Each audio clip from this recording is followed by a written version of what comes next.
बैंकों के ऊपर आवेदन लगा दिए, लगभग 2000 आवेदन। और उन आवेदनों में हमने पूछ लिया बैंकों से कि यार तुमने हमसे कॉन्ट्रैक्ट तो किया था रुपए का कि तुम हमें रुपया दोगे, तो लोन मांगा हमने 6 लाख रुपए का, उस पर तो लिखा हुआ 6 लाख रुपए, तुमने दिए हमको बैंक वाले नोट, ये तो रुपए नहीं है, रुपया तो गोल्ड होता है। तो अब मैं तुम्हें असली रुपए में भुगतान करना चाहता हूं, तो 7 लाख रुपए का भुगतान 100 रुपए के चेक से होता है। बैंक बोलते ही नहीं कुछ भी, बोलते तुम चुप रहो। अभी आरबीआई से और पीएमओ से हमारे पास चिट्ठी आई हुई है, हमें 5000 आदमियों के पते दे दो, नाम पता, आप अपना नंबर दे दो। जितना पंजाब में किसान कर्जदार है, किसी का मकान कुड़की होने वाला है, किसी की जमीन जाने वाली है, किसी बिल्कुल सत्यानाश होने वाला है ना, किसी ने मदद नहीं करी ना, कोर्ट नहीं आया, डीआरटी नहीं आया, तहसीलदार नहीं आया, को नहीं आया, कोई नहीं आगे आया ना, अब तो बिल्कुल एंड पॉइंट पे होना। अब आप अपना नंबर दे देना, अब वो आपसे संपर्क कर लें। जितने लोग संपर्क करें आप उनकी लिस्ट हमको दे देना 25 तारीख से पहले जो आप दे दोगे उन सबका अगर मकान नीलाम हो जाए तो मुझे कह देना। कोई गलत काम नहीं करना, कोई सुसाइड कुछ नहीं करने की जरूरत किसी को भी। मतलब सिरे ते ਲੱਗਿਆ ਹੋਇਆ ਕੰਮ ਹੈ ਤੁਹਾਡਾ, ਕੁਰਕ ਹੋਣ ਵਾਲੀ ਹੈ ਜ਼ਮੀਨ, ਤਾਂ ਤੁਸੀਂ ਸਾਨੂੰ ਆਪਣਾ ਕੰਟੈਕਟ ਦਿਓ, ਅਸੀਂ ਡਾਕਟਰ ਸਾਹਿਬ ਨਾਲ ਗੱਲ ਕਰਾਂਗੇ, ਇਹ ਤੁਹਾਡਾ ਮਕਾਨ ਕੁਰਕ ਹੋਣ ਤੋਂ ਬਚਾ ਲੈਣਗੇ। लिस्ट देनी है, आपने नाम देना है, आपका फोन नंबर देना है, आप कहां से वो देना है, और जो आपके पास चिट्ठी आई हुई है नीलामी की कि घर नीलाम हो जाएगा इस तारीख में, वो चिट्ठी की कॉपी देनी है। आप वो प्रिंट निकाल के मुझे दे दो। उस जो लिस्ट आप मुझे दोगे, 31 अप्रैल को हम लोग जाएंगे, वित्त मंत्रालय का आएगा, वो किसी भी व्यक्ति का घर नीलाम नहीं होगा। मतलब किसी भाई का अगर सुसाइड करने का मन हो तो भाई नंबर दे रखा है भाई का, मैसेज कर देना, इनके पास पहुंच जाना, इनका जहां भी हो ये पहुंच जाओ, मरने से पहले आप इनकी गर्दन पकड़ लो, पहले बचा कैसे बचें, ऐसे कांटा मार देंगे लोन के ऊपर 1 सेकंड से। आप हमको दे दो 5000 आदमियों की लिस्ट, फिट्टे मुंह अगर एक आदमी का भी मकान चला जाए। तो ਤੁਸੀਂ ਕਹਿੰਦੇ ਹੋ ਜਿਹੜਾ ਬੈਂਕ ਸਿਸਟਮ ਹੈ टोटली बैंक प्राइवेट है। हाँ, टोटल फ्रॉड भी है। ये लिखा हुआ है यहाँ, मैं धारक को 500 रुपए अदा करने का वचन देता हूँ। बिल्कुल 500 रुपया लिख देते, क्यों कहा कि मैं तुम्हें 500 रुपया अदा करने का वचन देता हूँ? हाँ, इससे 500 रुपया लिखने में क्या तकलीफ है बताओ? और ये नोट भारत सरकार छापती है और ये note Reserve Bank of India छापता है। हाँ। दोनों में फर्क है। इसका मतलब भारत सरकार और रिजर्व बैंक ऑफ इंडिया अलग अलग है। पहली बात तो ये है। तो जितने रुपए नए आज के पास आपकी जेब में हैं, उन सब पे नए वाला प्रॉमिस लिखा हुआ है, पुराना वाला प्रॉमिस कब से चेंज हुआ? 1968 में। अच्छा। गांधी की तस्वीर लगानी चालू करी थी, लोगों को लगा गांधी आ गया है तो नोट असली होगा। ना तो किसी को रुपए के मानक के साथ छेड़छाड़ की परमिशन है, ना ही कोई इस रुपए के मानक को छेड़ सकता है, ना ही कोई इसको बदल सकता है, और जिसने भी बदला है उसको अधिकार ही नहीं है वो कानून बनाने का जिसने वो कानून बनाया है। फैक्ट्रियों में काम करने के लिए बिहार से सस्ते मजदूर बुला दो, फिर उन मजदूरों की एक कॉलोनी बसा दो, फिर उनके आधार कार्ड बना दो, फिर उनके वोटर कार्ड बना दो, फिर उनके राशन कार्ड बना दो, फिर उनको वहां का नागरिक बना दो, फिर उनकी वोट बना दो, फिर चुनाव में उनका एक एमसी को जिता दो। अब कई जगह तो आपके गांव में, सरदारों के गांव में बिहारी जो है सरपंच बने हुए हैं। इंदिरा गांधी को मारने के लिए सरदारों के इमोशंस का इस्तेमाल कर लो। ਸਵਾਗਤ ਹੈ ਜੀ ਤੁਹਾਡਾ ਸਰਦਾਰ ਪ੍ਰੋ ਦੇ ਵਿੱਚ। ਮੈਂ ਸਾਹਿਬ ਸਿੰਘ ਅੱਜ ਇੱਕ ਤੁਹਾਨੂੰ ਇਹੋ ਜਿਹੇ ਇਨਸਾਨ ਨਾਲ ਮਿਲਾਉਣ ਜਾ ਰਿਹਾ ਹਾਂ ਜਿਹੜੇ ਸਾਡੇ ਬੜੇ ਸਤਿਕਾਰਯੋਗ ਡਾਕਟਰ ਸਾਹਿਬ ਨੇ, ਦਵਿੰਦਰ ਬਲਹਾਰਾ ਜੀ, ਤੇ ਕਰਨਾਲ ਛੱਡ ਕੇ ਚੰਡੀਗੜ੍ਹ ਦੇ ਵਿੱਚ ਰਹਿੰਦੇ ਆ, ਤੇ ਐਡੇ ਕੋ ਰੈਵੋਲੂਸ਼ਨਰੀ ਗੱਲਾਂ ਇਹਨਾਂ ਦੀਆਂ ਹੈਗੀਆਂ। ਮੈਂ ਸੁਣੀਆਂ ਸੀਗੀਆਂ ਪਹਿਲਾਂ ਇੰਟਰਨੈਟ ਤੇ, ਕੁਝ ਇੱਕ ਦੋ ਸੱਜਣਾ ਨੇ ਮੈਨੂੰ ਇਹਨਾਂ ਬਾਰੇ ਦੱਸਿਆ ਸੀ, ਫਿਰ ਮੇਰਾ ਜੀ ਕੀਤਾ ਵੀ ਇਹਨਾਂ ਨਾਲ ਇੱਕ ਵਾਰ ਨਾ ਹੂ ਬਹੂ ਬਹਿ ਕੇ ਗੱਲਾਂ ਕੀਤੀਆਂ ਜਾਣ ਤੇ ਕੁਝ ਪੰਜਾਬ ਦੇ ਜਿਹੜੇ ਆਪਦੇ ਮੁੱਦੇ ਆ ਉਹਨਾਂ ਬਾਰੇ ਵਿਚਾਰਿਆ ਜਾਏ। ਤੇ ਤੁਸੀਂ ਇਹਨਾਂ ਨੂੰ ਸੁਣੋਗੇ ਤੁਹਾਨੂੰ ਲੱਗੂਗਾ ਵੀ ਯਾਰ ਇਸ ਐਂਗਲ ਤੋਂ ਵੀ ਸੋਚਿਆ ਜਾ ਸਕਦਾ ਹੈ, ਇਦਾਂ ਵੀ हो सकता है। सो सब तो पहला आप स्वागत करते हैं डॉक्टर साहब। डॉक्टर साहब स्वागत है जी बहुत बहुत चैनल। धन्यवाद जी साहिब सिंह जी, नमस्कार आप सबको। डॉक्टर साहब ठीक हो? एकदम बढ़िया जी, चढ़ती कला। अच्छा शुरू करिए फिर आप। तैयार हो? तैयार 24 घंटे तैयार ही रहंदे जी जी। ਤੇ ਸਭ ਤੋਂ ਪਹਿਲਾਂ ਜੇਕਰ ਆਪਾਂ ਗੱਲ ਕਰੀਏ, ਮੈਂ ਪੰਜਾਬ ਤੋਂ ਗੱਲ ਕਰਦਾ ਕਿਉਂਕਿ ਆਪਾਂ ਪੰਜਾਬ ਨੂੰ ਬਿਲੋਂਗ ਕਰਦੇ ਹਾਂ, ਹਨਾ ਜੀ। ਤੇ ਪੰਜਾਬ ਦੇ ਵਿੱਚ ਜਿਵੇਂ ਨਾ ਅੱਜ ਕੱਲ ਪੰਜਾਬ ਦੀ ਜ਼ਮੀਨ ਦੀ ਜਿਹੜੀ ਫਰਦ ਹੈ ਉਹਦੇ ਵਿੱਚੋਂ ਸਿੰਘ ਨਾਮ ਖਤਮ ਹੁੰਦਾ ਜਾ ਰਿਹਾ ਹੈ, ਤੇ ਬਹੁਤਾਂਤ ਸਾਡੇ ਪੰਜਾਬੀ ਬੜੇ ਚਾਅ ਨਾਲ ਜ਼ਮੀਨਾਂ ਵੇਚ ਰਹੇ ਆ ਤੇ ਮਹਿੰਗੇ ਭਾਅ ਦੀਆਂ ਵੇਚੀ ਜਾਂਦੇ ਆ। ਉਹਨਾਂ ਨੂੰ ਇਸੇ ਗੱਲ ਦਾ ਬੜਾ ਚਾਅ ਵੀ ਸਾਡੀ ਜ਼ਮੀਨ ਬੜੀ ਮਹਿੰਗੀ ਵਿਕ ਰਹੀ ਹੈ, ਹਨਾ ਵੀ। ਦੂਜੀ ਗੱਲ, ਸਾਡੇ ਕੁਝ ਨੌਜਵਾਨ ਜਿਹੜੇ ਉਹ ਬਾਹਰ ਜਾ ਰਹੇ ਆ, ਜਿਹੜੇ ਇੱਥੇ ਰਹਿ ਰਹੇ ਹੈ ਉਹ ਨਸ਼ੇ ਦਾ ਸ਼ਿਕਾਰ ਹੈ। ਹਾਲਾਂਕਿ ਸਾਡੀ ਸਰਕਾਰ ਨੇ ਯੁੱਧ ਨਸ਼ਿਆਂ ਵਿਰੁੱਧ ਇੱਕ ਮੁਹਿੰਮ ਵੀ ਵਿੱਢੀ ਹੋਈ ਹੈ, ਤੇ ਚਲੋ ਬਾਕੀ ਉਹ ਜਿਵੇਂ ਵੀ ਹੈ, ਹਨਾ, ਉਹ ਇੱਕ ਅਲੱਗ ਕਨਸੈਪਟ ਹੈ। ਤੇ ਕੁਝ ਨੌਜਵਾਨ ਸਾਡੇ ਨਸ਼ਾ ਕਰ ਰਹੇ ਆ, ਕੁਝ ਬਾਹਰ ਚਲੇ ਗਏ ਹੈ। ਤੁਹਾਨੂੰ ਐ ਨਹੀਂ ਲੱਗਦਾ ਵੀ ਇਹ ਕਿਤੇ ਨਾ ਕਿਤੇ ਪੰਜਾਬ ਦਾ ਜਿਹੜਾ ਇੱਕ ਅਣਖੀ DNA ਹੈ ਉਹਨੂੰ ਖਤਮ ਕਰਨ ਦੀ ਇੱਕ ਚਾਲ ਹੈ? साहिब सिंह भाई जी, एक तो जो नशे वाली बात अगर रह जाए तो मुझे याद दिलाना, मैं इस पर पूरा करूंगा जरूर जी। दूसरी बात जो आपने पहली बात बोली थी कि पंजाब का जो फर्द है उसमें से, पंजाब की फर्द में से सिंह शब्द जो है वो हटता जा रहा है। अगर पंजाब को देखा जाए कि पंजाब कितना बड़ा है, तो पाकिस्तान भी पंजाब में ही आ जाएगा, बिल्कुल सारा का सारा। अफगानिस्तान भी पंजाब के एरिया में ही आ जाएगा जी, और इधर पूरा हरियाणा पंजाब आ जाएगा, और सहारनपुर का, शामली का और ये एरिया भी पंजाब में ही आएगा। बिल्कुल। मतलब अगर आपको देखना है, यही चीज जो बंगाल के साथ हुई, यानी बंगाल से जो हिस्सा कटा, जिसको फिर बाद में जो है बांग्लादेश अलग देश बनाया, जो बांग्लादेश जो वो भी बंगाल से ही कट के गया, मतलब भारत से ही। हम इस खेल को मैं थोड़ा सा समझ रहा था कि पंजाब और बंगाल के ऊपर सबसे ज्यादा अटैक कैसे हुआ, और ये अटैक का हिस्सा ये कैसे कैसे इन लोगों ने चेंज किया इस खेल को। तो मुझे एक चीज समझ में आई कि वो आए उस वक्त कलकत्ता के रास्ते थे अंग्रेज जो थे, और बाद में जो शुरुआत हुई क्रांति की, वो जब इधर से आते हैं तो बंगाल से वो पंजाब से होती है, और जब उस साइड से आते हैं कलकत्ता साइड से तो बंगाल से होती है। तो जो सबसे ताकतवर दो कौमें थी, बंगाली और पंजाबी, इनको तोड़ना पड़ेगा अगर उनको भारत पे राज करना है। तो ये उनकी स्ट्रेटजी, ये स्ट्रेटजी का हिस्सा है कि अगर आपने इन दोनों को नहीं तोड़ा तो बात नहीं बनेगी। बंगाली अपने आप में उसकी अलग कैरेक्टर, उस पर जब हम बात करेंगे तो अलग आ गया। पंजाबी का कैरेक्टर एक है कि पंजाबी जो डीएनए है, देखिए हर एक जीव जंतु का जो स्ट्रक्चर है वो वहां के वातावरण के हिसाब से बनता है। कोई ठंडे इलाके का जीव है, कोई पानी का जीव है, कोई गर्म इलाके का है, कोई पानी के नजदीक का है, कोई दूर का है जी। ये जो पंजाब, हरियाणा और वेस्टर्न यूपी, जो मैंने पंजाब बोला, क्योंकि जब मैं पंजाब बोलूंगा तो आप हरियाणा को इंक्लूड समझ लीजिए। उन्होंने बेशक इसको भाषा के नाम पर तोड़ा, पर मुझे किसी हरियाणवी और पंजाबी की जो बेसिक जो शरीर का स्ट्रक्चर, उसकी बातचीत का स्ट्रक्चर, उसका लड़ने का स्ट्रक्चर, उसका दूसरी चीजों का लहजा मैंने बदला नहीं देखा। वो अपने पुरखों के लिए जो सम्मान और जिस तरह की चीज, जैसा लहजा पंजाबी का है वही हरियाणवी का है। तो मैंने हरियाणा और पंजाब को अलग करके नहीं देखा है, इसलिए जब मैं पंजाब बोल रहा हूं तो उसको हरियाणा को इंक्लूड करके देख लीजिएगा। ये ऐसा इलाका है जहां टॉप की ठंड भी पड़ती है और टॉप की गर्मी भी पड़ती है जी। बारिश भी खूब हो जाती है और वनस्पतियां भी सारी मिलती हैं। गायें भी सारी टाइप की हैं, छोटे कद की भी, बड़े कद की भी, ज्यादा दूध देने वाले भी, कम दूध देने वाले भी, फुर्तीली भी, लड़ाकू भी, सारी टाइप की है उसके अंदर। तो जिस तरह का अन्न हम लोग खा रहे हैं, और मोटा अनाज है खाने में, हमारा जो ये गेहूं और चावल हमको दिया गया ना, ये थोपा गया, ये हमारा अनाज नहीं है। बिल्कुल बिल्कुल। खाना जो है वो ये है, ओरिजिनल खाना है, पशुधन अपना है, जंगल का स्ट्रक्चर अपना है, उसी के आधारित हमारी अर्थव्यवस्था है, और उस खान पान की वजह से शरीर में लचीलापन है, मतलब उसे लड़ना है। सिंपल सी बात, मैं आपको अगर एक भाषा में बोलूं, हरियाणवी और पंजाबी को लड़ने से मतलब है, उसके सामने कोई ना कोई लड़ने के लिए चाहिए। उसका काम ही है, उसका डीएनए में है वो सब कुछ। अगर वो दुश्मन से नहीं लड़ेगा तो वो अपने ही समाज से लड़ने लग जाएगा। समाज में नहीं लड़ेगा तो वो घर में लड़ना शुरू कर देगा। उसने लड़ना है, वो लड़ने का डीएनए है उसका, क्योंकि उसका जो स्ट्रक्चर है, वो जो बनावट है, उसका जो बना है, वो इसीलिए बना है। तो यहीं से एंट्री होती है। अगर पूरे भारत पर, अगर दिल्ली पर राज करना है और अफगानिस्तान के रास्ते किसी आक्रांता को आना है तो इसी रास्ते आना है। तो हमें लड़ने के लिए खूब मतलब योद्धे मिलते रहे और कारण भी मिलते रहे।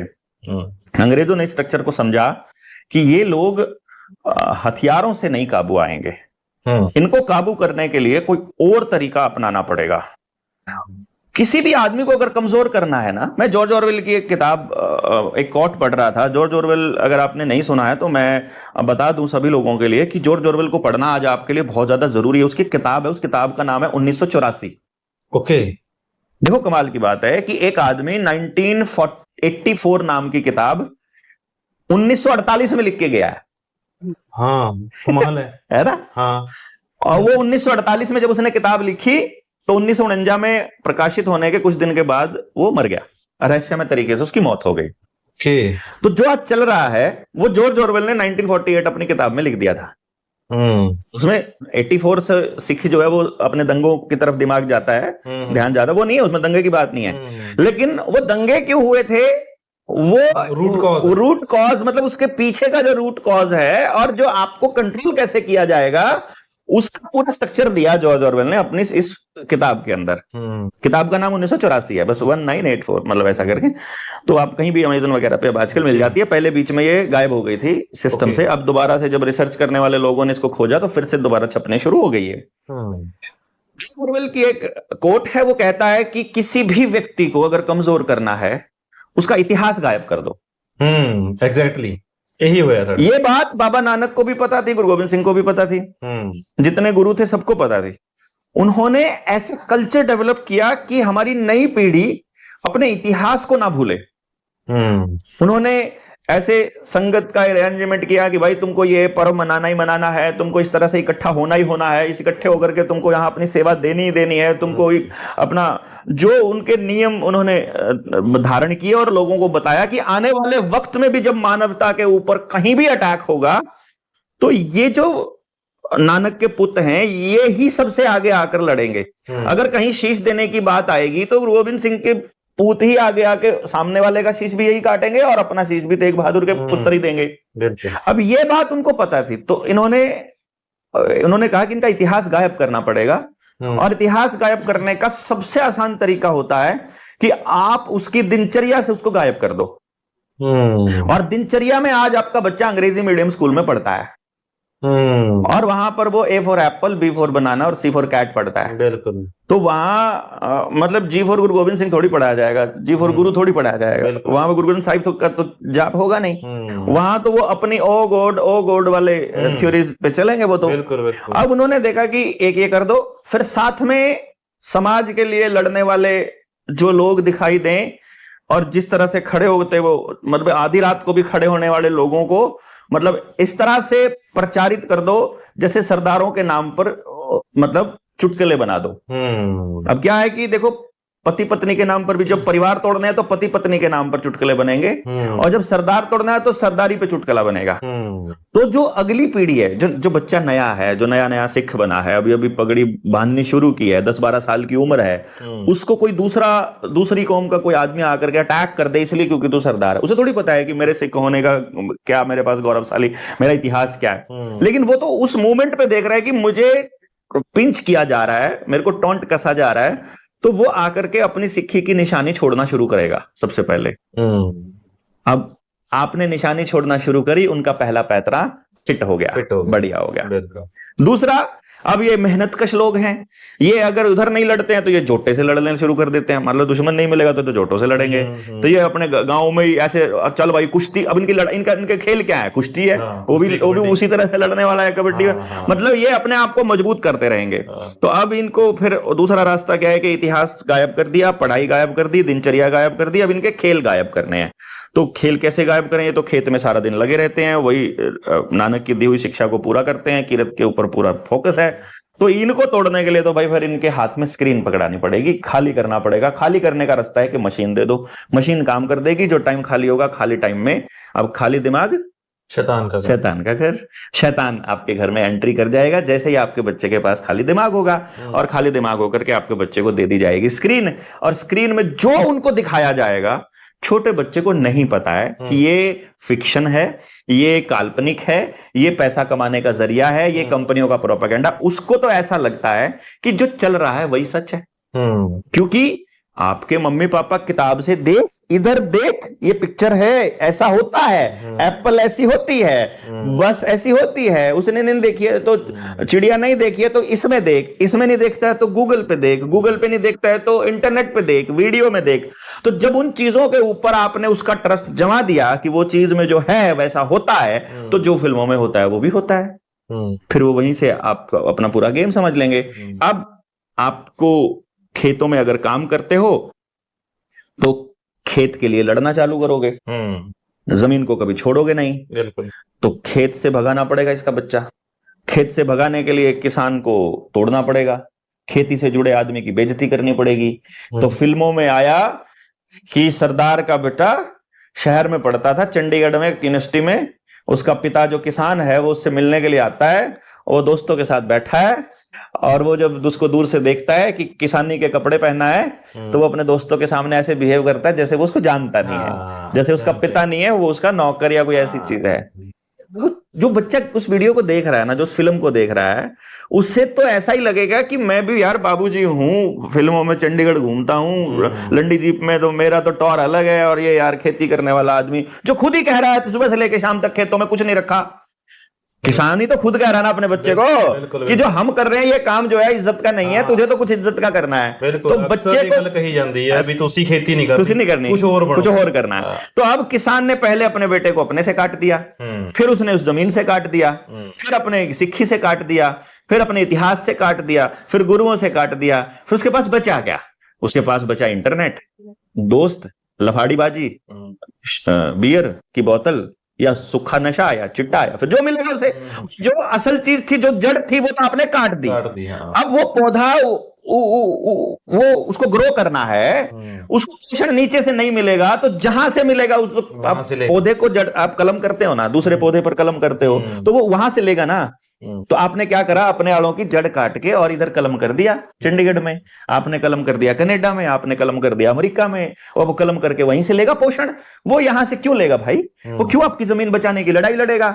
जब जमीन बचाने की लड़ाई नहीं लड़ेगा, तो जिनको ये लड़ाई लड़नी है, जिनको पता है कि कंट्रोल करने के लिए जमीन पर काबू होना बहुत जरूरी है, खाने पे और पानी पे कंट्रोल होना जरूरी है, तो पहले पंजाब का खाना और पानी बर्बाद करना पड़ेगा। अब अगले नंबर पे खाना बर्बाद करने के लिए इनकी थाली में जहर डाल दो, जिसको पेस्टिसाइड का जहर बोल दो, डीएपी यूरिया का जहर बोल दो, और पानी के अंदर फैक्ट्रियों का जहर डाल दो।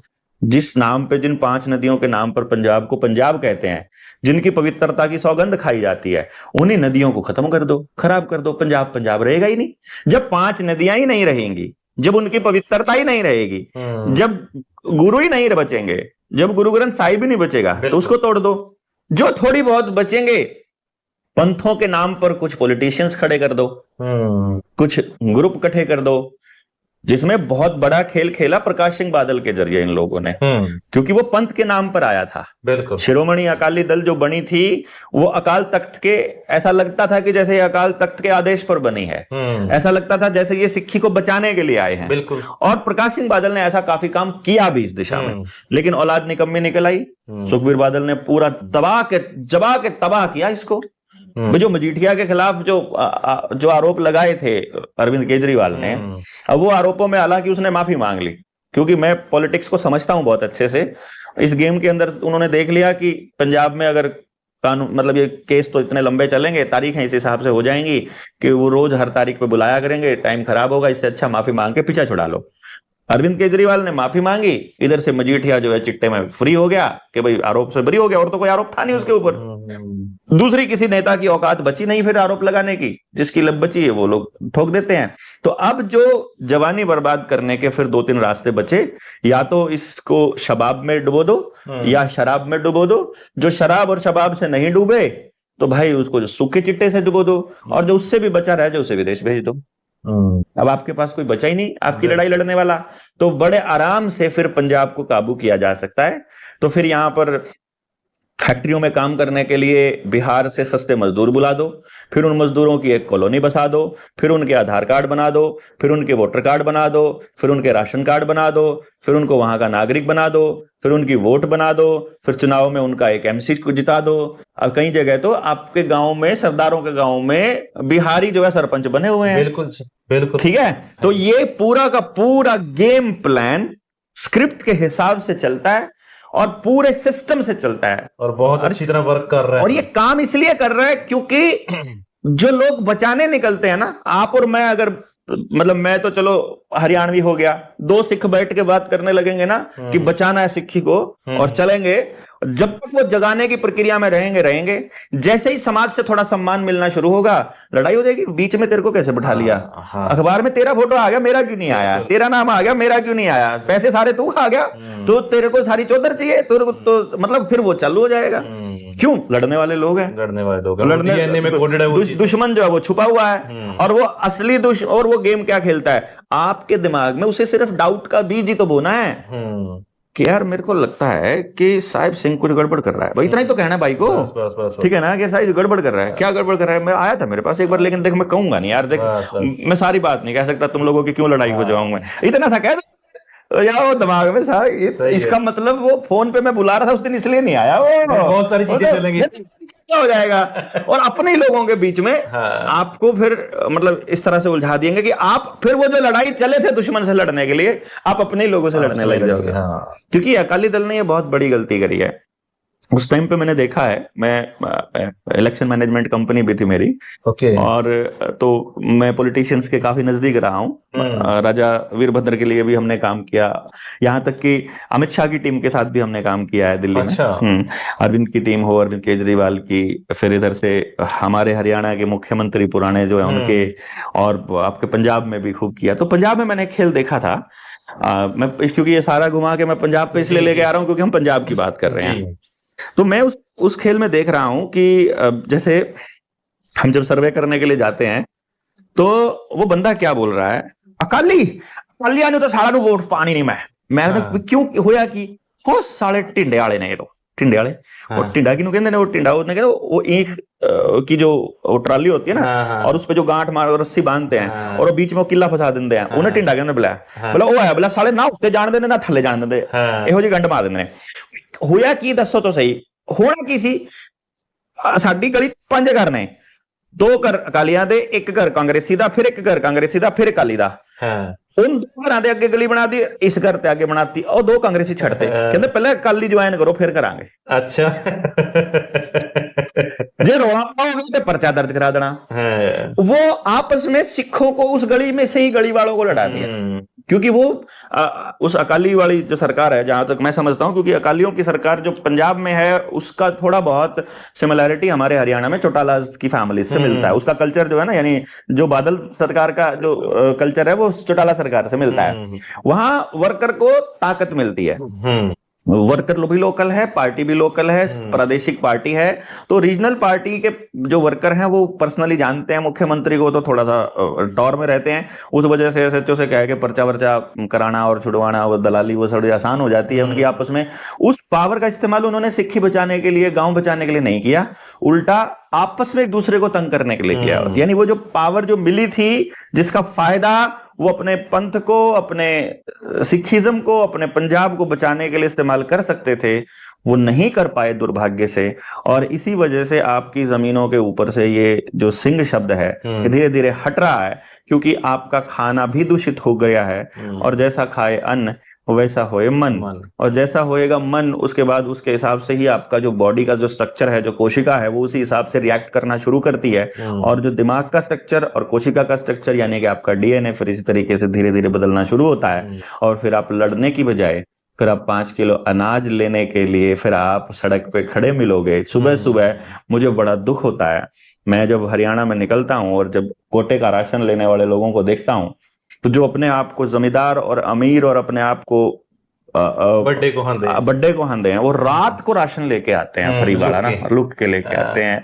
और जो डिक्लेयर गरीब हैं, जो डिक्लेयर ही है कि उन्होंने अपना कोई दिक्कत नहीं है, कोई टेंशन नहीं है, वो अपना मोटरसाइकिल पर जाकर लेके, बुलेट पे भी लेके आते हैं वो कई बार, तो मतलब बोरी भर के लेके आते हैं। पंजाब जाई सी भी एक बंदा, मेरा ख्याल है वो कहंदे सी भी ਉਹ ਕਿਸੇ ਵੱਡੀ ਗੱਡੀ ਦੇ ਵਿੱਚ ਜਾ ਕੇ, ਸਫਾਰੀ 'ਚ ਜਾ ਕੇ ਉਹ 2 ਰੁਪਏ किलो वाली कणक लेके आया। हाँ, बहुत है। मतलब आपकी नीयत को खराब कर दो ना यार। ये अपनी जो विरासत है, मैं जहां तक मतलब अपने आप को जब मैं देखता हूं, और मैं जब इस कल्चर से जब मैं रूबरू होता हूं और मैं महसूस करता हूं, तो मुझे मेरे दादाजी की बात याद आती है। तो मेरे दादाजी मुझे कहा करते थे, मैंने जैसे कई बार उनसे मैं पूछता था, मैं कहा दादा कोई गुरु मंत्र दो, तो ऐसा करके वो छोटी छोटी बातों में गुरु मंत्र दिया करते थे। तो वो उन्होंने एक दिन गुरु मंत्र दिया कि मुझे बोला कि आपा जो है ना इस कल्चर के हैं, इस कल्चर के नहीं है, तो ध्यान रखना बस इस बात को कि तुमने हाथ फैलाने नहीं है, तुमने देना है। मतलब हाथ तुम्हारा ऐसे रहना चाहिए। और वो मतलब दात्याती कौम को मंगती कौम बना दिया। इस फ्री की जो फ्री बिजली माफ कर दो, सब्सिडी, क्योंकि आपके खून में ना भीख है। जब किसान को खेत में डालने के लिए यूरिया डीएपी सब्सिडी मिलेगी तो सब्सिडी भीख है। जब आपको फ्री में बिजली मिल रही है तो वो भीख है। जब आपको कुछ भी चीज पर सब्सिडी मिल रही है, चाहे आपके सिलेंडर पे मिल रही है, चाहे पेट्रोल डीजल पर मिल रही है, तो वो भीख है। तो भिखारी आदमी मतलब जो है वो समाज बचाने की, देश बचाने की, कौम बचाने की, सिक्खी बचाने की लड़ाई कैसे लड़ लेगा? मुझे तो नहीं समझ में आता। मानवता की लड़ाई मांगने वाला आदमी लड़ लेगा, वो तो देने वाला आदमी, वो तो ऐसी चीज जो अपना सर तक देने के लिए तैयार रहता ना, वो आदमी लड़ सकता है ये लड़ाई। मंगते नहीं लड़ सकते। तो मतलब अगर इसको बचाने का रास्ता है तो पहले वो आ जाओ जो देना चाहते हैं, जो सर भी देना चाहते हैं। अदरवाइज ਮੰਗਤੋਂ ਕੇ ਭਰੋਸੇ ਤੋਂ ਕੈਸੀ ਕੀ ਲੜਾਈ ਜਿੱਤੀ ਜਾਏਗੀ। ਅੱਛਾ, ਹੁਣ ਦੇ ਪੰਜਾਬ ਵਿੱਚ ਤੁਹਾਨੂੰ ਕੋਈ ਇਦਾਂ ਦੀ ਉਮੀਦ ਦਿਖਦੀ ਹੈ ਵੀ ਹੈਗੇ ਇਦਾਂ ਦਾ ਕੋਈ ਦਿਖਦਾ ਹੈ ਵੀ ਇਹ ਹੱਲ ਹੈ ਇਸ ਚੀਜ਼ ਦਾ, ਵੀ ਸਾਨੂੰ किस तरह ਦੇ ਬਣਨਾ ਚਾਹੀਦਾ। देखो साहिब सिंह भाई, मैं तो एक बात मानता हूँ, ये धरती जो है नपुती तो नहीं हो सकती। मतलब कहीं ना कहीं तो गुरु गोबिंद सिंह बैठे ही होंगे, कहीं तो बाबा नानक होगा, कहीं तो कोई सूरमा होगा, ऐसा नहीं है। हाँ, हम लोग वो किसके इंतजार कर रहा है या किस समय का इंतजार है हमें नहीं पता। देखो, क्योंकि उस दौर में जो लड़ने वाले लोग थे, चाहे आप सरदार भगत सिंह की बात करो, चाहे आप गुरु नानक देव जी की बात कर लो ना, आप उस वक्त में कौन सा उनको कोई गुरु कहता था? जब वो समाज को जगाने निकले थे, जब वो अपना भ्रमण करने निकले थे, और जब वो अपना सब लुटाया करते थे जनता के ऊपर, भूखे के ऊपर, गरीब के ऊपर, तो उनको अप्रिशिएट थोड़ी किया जाता था। या जिस वक्त भगत सिंह इनकलाब जिंदाबाद का नारा दे रहा है, उस वक्त थोड़ी ना उसको क्रांतिकारी की नजर से देखा जा रहा है, उस वक्त तो अपराधी की नजर से देखा जा रहा है। तो आज भी आपके पंजाब में देखो कौन है जो पानी बचाने की बात कर रहा है, देखो कौन है जो अनाज बचाने की बात कर रहा है, देखो कौन है जो अपनी भाषा बचाने की बात कर रहा है, कौन है जो अगली पीढ़ी का डीएनए बचाने की बात कर रहा है, कौन है जो आपके खाने को बता रहा है इस खाने के अंदर क्या है जिसकी वजह से आपका डीएनए खराब हो रहा है, कौन है जो आपकी शिक्षा के अंदर पंजाबी के लिए, पंजाबियत के लिए लड़ रहा है, आपकी विरासत के लिए, आपके विरसे के लिए लड़ रहा है, कौन है जो आपकी पगड़ी के लिए लड़ रहा है, कौन है जो कंगे के लिए, कड़े के लिए, जो किस आपके जो 5 का है उनके लिए कौन लड़ रहा है, आप उसको देखो। 5 नदियों के लिए कौन लड़ रहा है? वो जो आदमी होगा, जो उस विरासत का होगा, वो किसी खेत में पड़े केंचुए के मरने से भी दुखी होगा, तो उसे आपके खेत में पेस्टिसाइड और यूरिया, डीएपी ये रसायन डालने से दिक्कत होगी। उसे दिक्कत होगी जब फैक्ट्रियों का जो गंदा पानी है वो जमीनों के अंदर रिवर्स बोर करके डाला जाएगा। उसे दिक्कत होगी जब वो देखेगा कि मेरी इस कौम की जो अगली पीढ़ी है वो अपनी कौम को छोड़कर, अपनी जमीन को छोड़कर, अपनी मातृ वतन को छोड़कर जा रही है लड़ने की बजाय, उसको बचाने की बजाय। वो उस बात से दुखी होगा कि नई पीढ़ी ये कह रही है कि इस देश में कुछ नहीं रखा, तो वो वहां पैदा नहीं कर रही है बल्कि वहां भाग रही है भिखमंगों की तरह जहां कुछ रखा है। वो उसको ठीक नहीं कर रहा है बल्कि दौड़ रहा है। तो मुझे लगता है ऐसा कोई तो होगा, मैं नहीं मानता हूं कि कोई भी नहीं है। तो जो भी ऐसी आवाज उठा रहे हैं उन लोगों को, कोई एक चीज को बचाने की लड़ाई लड़ रहा है, कोई दूसरी चीज को बचाने की, कोई आदिवासी को बचाने की, कोई जंगल को बचाने की, कोई पानी को बचाने की, कोई जमीन को बचाने की, जल जंगल जमीन जानवर किसी चीज को बचाने की लड़ाई जो लड़ रहे हैं। मैंने देखे हैं आपके पंजाब में बहुत से योद्धे ऐसे जो बीज बचाने के लिए जिन्होंने अपनी पूरी जिंदगी गुजार दी है, जिन्होंने जो गौ संवर्धन, गौवंश को बचाने के लिए पूरा जिंदगी लगा दिया। मैं एक साथी थे अपने, शायद बूटा सिंह जी उनका नाम है, एग्जैक्ट लोकेशन मुझे नहीं ध्यान है, लेकिन मैं मिला था उनसे। उन्होंने अपना पूरा जीवन इसके ऊपर लगा दिया है कि किसी तरह से ऑर्गेनिक खेती को किस तरह से बचाया जाए। और मतलब कई सारे लोग हैं, मेरे पास डायरियों में नोट पड़े हैं, और मैं समझता हूं कि जब भी कभी जरूरत पड़ेगी तो इस वक्त उन लोगों को इकट्ठा भी किया जाएगा। उनसे वो बल्कि छुप के गौवंश को छुप के बचा रहे हैं। बोले मैंने सरकार के यहाँ रजिस्टर नहीं कराया अपने नंदी, क्योंकि सरकार कह रही है तुमको हर नंदी पे हम 1 लाख रुपया देंगे साल का, महीने का 10,000। तो मैंने कहा बदले में वो तुमको बोलेंगे नंदी को इंजेक्शन लगवा लो उनके वाला, क्योंकि वो सारा खेल डीएनए का ही है। एक बार शरीर में कुछ केमिकल डालना है बस उनको। वो चाहे बच्चे का पैदा होते ही डाल दो, चाहे जानवर को पैदा होते ही बछड़े को डाल दो, कट्टे को डाल दो, जैसे मर्जी। तो वो जो बीज में ही डाल के देते हैं खेत वाले अनाज में। तो मैं समझता हूं कि वो जो बचाने की लड़ाई लड़ रहे हैं ना, जल जंगल जमीन जानवर नदी पानी बिजली जंगल, इन सबको तो वो ढूंढने होंगे। और मुझे लगता है ऐसे मां के पूत जो है वो मिलेंगे जरूर, ऐसी बात। अच्छा डॉक्टर ਸਾਹਿਬ, ਇੱਕ ਨਾ ਆਪਾਂ ਹੁਣ ਥੋੜਾ ਟੌਪਿਕ ਚੇਂਜ ਕਰਦੇ ਆਂ। ਮੈਂ ਤੁਹਾਡੇ ਬਾਰੇ ਸੁਣਿਆ ਸੀ ਵੀ ਤੁਸੀਂ ਨਾ ਆਰਬੀਆਈ ਨੂੰ ਇੱਕ ਪ੍ਰਾਈਵੇਟ ਸ਼ਾਖਾ ਮੰਨਦੇ ਹੋ। ਮੰਨਦੇ ਕਿਆ ਹੈ ਇਹ? ਚਲੋ ਅੱਜ ਤਾਂ ਹੁਣ ਮੰਨਾਂਗੇ ਅਸੀਂ, ਤੁਹਾਡੇ ਕਹਿਣ ਸੁਣਨ ਤੋਂ ਬਾਅਦ ਮੰਨਾਂਗੇ ਅਸੀਂ ਤਾਂ ਵੀ ਤੁਸੀਂ ਪ੍ਰਾਈਵੇਟ ਸ਼ਾਖਾ ਮੰਨਦੇ ਹੋ। ਤੁਸੀਂ ਕਹਿੰਦੇ ਹੋ ਜਿਹੜਾ ਬੈਂਕ ਸਿਸਟਮ ਹੈ ਟੋਟਲੀ ਬੈਂਕ ਪ੍ਰਾਈਵੇਟ ਹੈ। ਹਾਂ, ਟੋਟਲ ਫਰਾਡ ਹੈ, ਫਰਾਡ ਵੀ ਹੈ, ਫਰਾਡ ਵਰਡ ਕਹਿੰਦੇ, ਫਰਾਡ ਵੀ ਹੈ। ਇਹ ਕਿਦਾਂ ਦੀ ਗੱਲ ਹੈ? ਇਹ ਸਾਡੇ ਦਰਸ਼ਕਾਂ ਨੂੰ समझाओ। मेरी एक किताब रखी है, इधर रखी है, राजेंद्र पकड़ाना जरा, ये नीचे रखी है उसके। मैं आपको बताता हूँ, एक किताब लिखी है हमने, जो घनश्याम वर्मा जी हैं जिनकी वो रिसर्च है, उस रिसर्च में हमने पूरा एक्सप्लेन किया है। ये किताब है, इस किताब का नाम है रुपया मूल्य का मापक या शोषण का साधन जी। ये लगभग 235 पन्ने की किताब है, 325 सॉरी। तो 325 पन्नों में हमने ये कुछ दस्तावेज हैं, ये आरटीआईज हैं जी, और ये आरटीआईज हैं और ये कानून हैं, और ये कुछ मैं आपको ये ग्राफ्स भी हैं, ये भी बताऊंगा आपको क्या है। अभी आगे आप शायद अपनी चर्चा में इसका जिक्र हो जाएगा जी जी। और ये एक्सप्लेनेशन है कि क्या आरबीआई है। ये देखो, ये अधिनियम जितने हैं ये सारे act, paper currency act 1882, act 22 of 1899, coinage act 1906, act 6 of 1926, फिर ये आरटीआई के द्वारा मांगा गया, फिर ये रुपए का कूटकरण, और ये सारी चीजें हमने इस किताब के अंदर एक्सप्लेन की हुई है जी।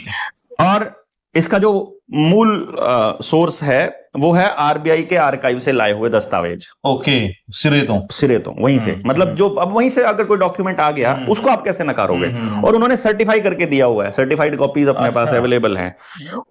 और उससे भी बड़ी बात क्या है कि टुकड़ों में हमने सवाल पूछा और सामने वो रख दिया, आप बता दो उसका मतलब क्या है। जैसे पहला सवाल ये है कि आप बता दो कि जो जेब में आपके नोट है, बैंक नोट है, कोई भी आपके पास पड़ा होगा, कोई 50-100 रुपए का, वो दूसरी किताब दे वहां रखिए, इसके अंदर जो स्पाइरल है ना उसके नीचे रखिए किताब। तो ये मैंने इसलिए इसमें थोड़ा साफ रखा है, ये थोड़ी डिजिटल प्रिंट वाली है। तो मैं आपको जो कह रहा था कि जो रुपया आपके पास है, सबसे पहला सबसे बड़ा सवाल ये बनता है, कोई भी नोट आपके पास हो उसमें चल जाएगा। अब ये 500 रुपए का नोट है ना, एक नोट है 500 रुपए के अलावा, ये तो नोट है जो आपके पास है, ये आज वाला नोट है। ये नोट है पुराने वाले, ये तो चलो आजाद हिंद बैंक के थे, दूसरे नोट थे पुराने जो हमारे पास, उनके आपके पास पुराने नोट की कोई कॉपी होगी। ये रहा 1 रुपया, चलो हाँ ये ठीक है अपने पुराने, ये 10 रुपए का नोट है पुराना, ये तो आपने भी देखा होगा। हाँ बिल्कुल है ना। और फिर ये आरटीआई है, इसका मैं जिक्र बताऊंगा अभी आपको। अभी इसके ऊपर ये लिखा हुआ है यहाँ, मैं धारक को 500 रुपए अदा करने का वचन देता हूं। बिल्कुल ठीक है। इसका मतलब ये है कि ये वचन है, कागज है ये, कि मैं आपको 500 रुपए अदा करने का वचन दे रहा हूं। टोकन दे दिया 500 रुपए, भाई मैं दूंगा, ये वाला टोकन मुझे दे देना तो मैं आपको ये पैसे वापस कर दूंगा 500 रुपए। हाँ, ये टोकन दिखा के आपको पैसे मिल जाएंगे, है ना। हाँ। फिर मैं एक दूसरी चीज देता हूं आपको, ये तो हो गया जी 500 रुपए का टोकन। फिर इसके अंदर या आप ये 1 रुपया देखो जरा, इस पे भी कहीं प्रॉमिस लिखा हुआ है क्या? इसको जरा सोच के देख के बताओ। नहीं जी, इस पे नहीं लिखा हुआ है। क्यों नहीं लिखा हुआ भाई जी? इसका मतलब ये है कि ये इस पे लिखा हुआ है 1 रुपया खाली। हाँ, देखो इस पे भाई 1 रुपया है, कोई वचन दी गल नहीं है, कोई वचन नहीं है, हाँ, है ना। हाँ। इसका मतलब इस पे वचन नहीं है तो मतलब ये 1 रुपया ही है। हाँ, ये जेन्युइन 1 रुपया है, मतलब 1 रुपया है। इसके ऊपर और क्या लिखा हुआ है यहाँ पे? Government of India. इस पे दिखा दो कहाँ लिखा हुआ है गवर्नमेंट ऑफ इंडिया? यहाँ लिखा भारत। इस पे दिखाओ कहाँ है भारत? बिल्कुल, रिजर्व बैंक ऑफ इंडिया लिखा है। अच्छा, इस पे भारत लिखने में इनकी शाही खत्म होती है क्या? अगर भारत का है और गवर्नमेंट ऑफ इंडिया का है तो इस पे शाही कम लगती ज्यादा लगती? अगर गवर्नमेंट ऑफ इंडिया लिखते, रिजर्व बैंक ऑफ इंडिया भी तो लिखा है, 2 जगह, एक जगह अंग्रेजी में, एक जगह हिंदी में। बिल्कुल नहीं लिखा। और इस पे फिर प्रॉमिस कर दिया, इसको भी रुपया लिख देते, 500 रुपया लिख देते। क्यों कहा कि मैं तुम्हें 500 रुपया अदा करने का वचन देता हूं? हाँ, इस पे 500 रुपया लिखने में क्या तकलीफ है बताओ? बिल्कुल सही बात है। जैसे आप 1 रुपए, जैसे 1 रुपए पे 1 रुपया लिख दिया, इस पे 500 रुपया लिख देते, तुम बोलते कि यही 500 रुपया है। बिल्कुल, ये कोई टोकन नहीं है 500 का, ये 500 रुपये यही है, ऐसा कह देते। लेकिन वो कह रहे हैं ना ये तो नोट है, इसका मतलब 500 रुपया कुछ और है। भाई अगर कागज ही रुपया है, अगर आपने ये छाप दिया, ये 500 रुपए में चलता है, आपको ऐसा लगता है? बिल्कुल। तो फिर ये 500 रुपए लिखने में क्या तकलीफ है आपको? इसके ऊपर लिखा होना चाहिए कि ये ही 500 रुपया है। मेरे पॉइंट को जो भाई देख रहे हैं, सुन रहे हैं पूरी दुनिया में, वो सिर्फ इतना बता दो कि इस पे 500 रुपए का प्रॉमिस लिखने की बजाय सिर्फ 500 रुपए लिख देते तो क्या दिक्कत थी? लेकिन उन लोगों को पता है वो कागज में नहीं कभी भी मार खाते, वो फंस जाएंगे, पकड़े जाएंगे, इसलिए वो आपको जानकारी का अभाव में रखते हैं। वो आपको कभी नहीं बताएंगे कि रुपया क्या है। ये भी 1 रुपया नहीं है, मैं आपको बताऊं, ये भी 1 रुपए का लीगल टेंडर ही है। ओके, ये भी 1 रुपए का नोट है, और ये नोट भारत सरकार छापती है, और ये note Reserve Bank of India छापता है। दोनों में फर्क है। इसका मतलब भारत सरकार और रिजर्व बैंक ऑफ इंडिया अलग अलग है। पहली बात तो ये है। दूसरी बात ये है, रिजर्व बैंक ऑफ इंडिया को चलाता है board of directors. Board of director company में होते हैं कि सरकार में होते हैं भाई साहब? कंपनी में होते हैं। तो कंपनी है मतलब कोई निजी कंपनी है। कंपनी जो है वो सरकार चलाती है कभी? नो। सरकार के, आपके पास आरबीआई के एक्ट होंगे, आपके पास पूरे दस्तावेज होंगे, जो भी भाई पढ़ता लिखता रिसर्च करता है एक बार पता करो, भारत सरकार या केंद्र सरकार या पार्लियामेंट में बैठा एक भी मंत्रालय का आदमी, वित्त मंत्रालय, एक सिंगल नोट भी मंत्रालय अपनी मर्जी से नहीं छाप सकता जब तक भारतीय रिजर्व बैंक से कोई वो नोट ना आ जाए, यानी उनकी सिफारिश पर ही निर्णय होते हैं, और वो सिफारिश पे निर्णय करेंगे बोर्ड ऑफ डायरेक्टर्स में। अब बोर्ड ऑफ डायरेक्टर में कौन बैठा है पता है आपको? नहीं। आनंद महिंद्रा, नंदन नीलकेणी, अच्छा, नारायण मूर्ति। ओके, वो तय करेंगे कि आपके कौन से नोट छपेंगे, कितना साइज होगा, कितने छपेंगे, किस हिसाब से चलेगा। तो आपका है कि उनका है, ये तो आप तय करो। अब आ जाते हैं दूसरे नंबर पर। ये तो एक गलती हो गई, एक नोट आपका था, इसका मतलब इनमें से एक नोट मेरा था, ठीक है। अब आ जाते हैं एक और गलती के ऊपर। ये 5 रुपए का नोट है, इसके ऊपर भी एक प्रॉमिस लिखा हुआ है। ये नोट भी देखा होगा आपने पक्का अपने जीवन में। देखो इस पे क्या लिखा हुआ है प्रॉमिस में, आप इसको पढ़ के बताओ जरा। पीछे लिखा है इधर, आई प्रॉमिस, ये रहा, आई promise to pay the bearer on demand of sum 5 rupees। और नीचे भी लिखा है एक line, at any office of issue। हाँ, इस पे कहाँ है बताओ, कहीं पे भी लिखा हो, इस पे लिखा हो I promise to pay the bearer, सिर्फ अंग्रेजी में लिखा है I promise to pay the bearer the sum of rupees. ठीक है। अब एक जरा गौर से बताओ, इसका मतलब इस नोट पे लिखा प्रॉमिस और इस नोट पे लिखा प्रॉमिस अलग अलग है, अलग अलग है। अब अगला सवाल ये आता है कि ये प्रॉमिस किसने बदला? पहली बात तो प्रॉमिस का मतलब होता है एफिडेविट। एफिडेविट, बिल्कुल। एफिडेविट किसने बदला? गवर्नर ने बदला या किसी और ने बदला? कानूनन आप अपना एफिडेविट नहीं बदल सकते, बिल्कुल। किसी और का तो छोड़ो, आप बड़ा पंगा हो जाएगा। इसका मतलब गवर्नर अपना एफिडेविट नहीं बदल सकता, कोई और भी गवर्नर का एफिडेविट नहीं बदल सकता। अगर किसी ने बदल दिया तो उनमें से कौन से वाला एफिडेविट फर्जी होएगा, बाद वाला कि पहले वाला? बाद वाला होगा। हाँ। पहले वाला ओरिजिनल होगा। बिल्कुल। तो ये बाद में जो ये बना एफिडेविट, ये फर्जी है। तो इसका मतलब ये तो हमने आरबीआई से पूछा कि किसी को गवर्नर का एफिडेविट बदलने की पावर है और किस कानून के तहत है, संविधान में कहां अंकित है, ये बताओ। कहीं नहीं है। जब कहीं किसी को बदलने की पावर ही नहीं है तो किसने बदला और क्यों बदला, और बदल दिया तो बाद वाला फर्जी है। तो जितने रुपए नए आज के पास आपकी जेब में हैं उन सब पे नए वाला प्रॉमिस लिखा हुआ है, पुराना वाला प्रॉमिस कब से चेंज हुआ? 1968 में। अच्छा। गांधी की तस्वीर लगानी चालू करी थी, लोगों को लगा गांधी आ गया है तो नोट असली होगा। वो आपके ही बीच के आदमी का इस्तेमाल करते हैं। जैसे आप लोगों को जो वैक्सीन लगाने का जो जिम्मा उठाया वो नरेंद्र मोदी ने उठाया, तो जो बीजेपी वाले कह रहे हैं, हाँ, तो बीजेपी वाले सोच रहे हैं कि मोदी जी कह रहे हैं तो गलत थोड़ी ना कह रहे होंगे, ठुकवा लो भैया।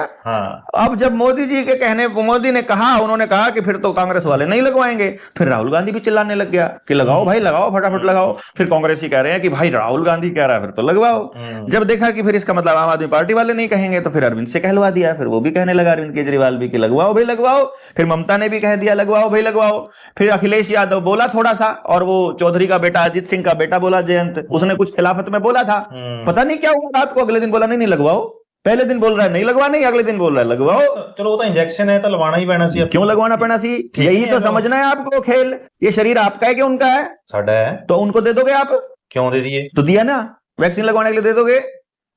शरीर देना है आपको, राशन नहीं मिलेगा, पैसा नहीं मिलेगा, तनख्वाह नहीं मिलेगी, पैसे के लिए शरीर कौन सौंपता है?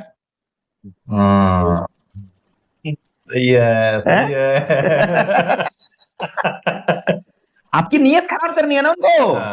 आपको भिखारी की नीयत बनाई पहले, मैंने आपको कहा सब्सिडी भीख है। मान लो ਆਪਾਂ ਇੰਜੈਕਸ਼ਨ ਨਹੀਂ ਲਵਾਵਾਂਗੇ, ਫਿਰ ਉਹ ਸਾਨੂੰ ਕਹਿੰਦੇ ਆ ਵੀ ਤੁਹਾਨੂੰ ਨਾ ਤੁਹਾਡਾ ਕੋਈ ਆਫਿਸ ਖੋਲਣ ਦਵਾਂਗੇ, ਨਾ ਤੁਹਾਨੂੰ ਫਲਾਈਟ ਦੀ ਟਿਕਟ ਲੈਣੀ ਹੈ, ਨਾ ਤੁਹਾਨੂੰ ਕਿਤੇ ਵੀ ਤੁਹਾਨੂੰ, ਤੁਸੀਂ ਘਰ ਚ ਬਾਉਂਡ ਹੋ ਜਾਓਗੇ ਆਪਣੇ, ਤੁਹਾਡੇ ਕੋਲ ਕੋਵਿਡ ਸਰਟੀਫਿਕੇਟ नहीं हैगा, ਤੁਸੀਂ ਇੰਜੈਕਸ਼ਨ नहीं ਲੈਂਦੇ। उनके बाप का है ऑफिस, फिर उनके बाप की है जमीन, उनका वो मालिक है इस धरती के, धक्के ਨਾਲ अंदर बाड़ के रखे मालिक है।